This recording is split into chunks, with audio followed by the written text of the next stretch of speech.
when the first season came out, Glow, I was like, I didn't really thought much of it. I thought I'll check it out. Like it was in those days where I just felt like I just feel like watching something on Netflix. Like, okay, Glow, what's a few episodes? Oh my god, apparently I really like the show. And for that first season, what really engaged me was the characters and the whole idea of seeing a show, concept of a show, trying to get a pilot so they could get a full series. Even though yes, it's about wrestling. I know jack about wrestling, and also seeing like one of our main characters, Ruth, played by Alison Brie. Ruth is at the beginning of that first series, aspiring actress who wants to be more than just the assistant who says, "Sir, your cold's on hold." Like, is there anything else? Like, for me, I was like, that for me felt interesting and engaged, just because like that's what Hollywood was like.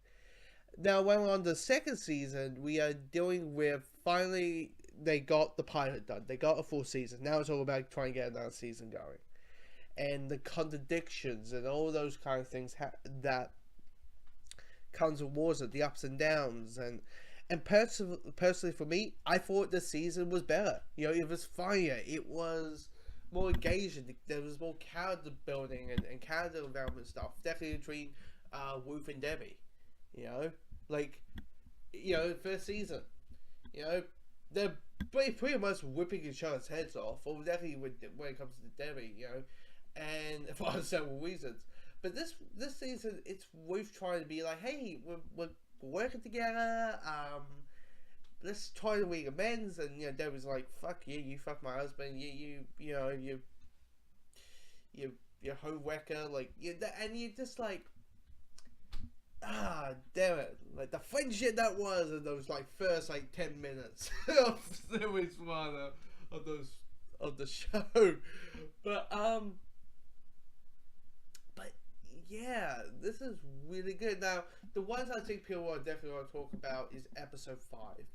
Because episode 5, they are dealing with sexual harassment in Hollywood. I think they handled it pretty well, and I wouldn't lie, it felt a little bit like a horror movie. I felt really intense because I'm like the moment a particular character enters into a hotel room, I'm like, no, I know what's going to happen. And of course, you have this, when I don't want to hit spoilers, but a certain character tells what happened. There's that first scene of the whole thing of like, you should let it happen. This is Hollywood. This is what we do.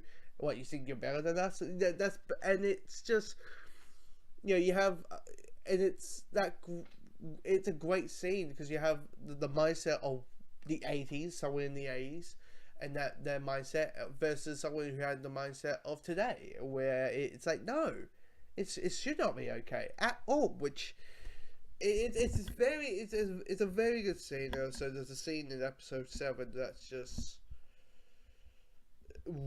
basically this Debbie and Ruth basically saying like, stop being better than me and stop being better than me. You did A, B, C, and D. Episode 8 is gonna be the episode that is so weird. Like, it's a bit of like, what am I watching? Like really, there's like a goat and there's like all these things and you're like, I don't know what I'm looking at.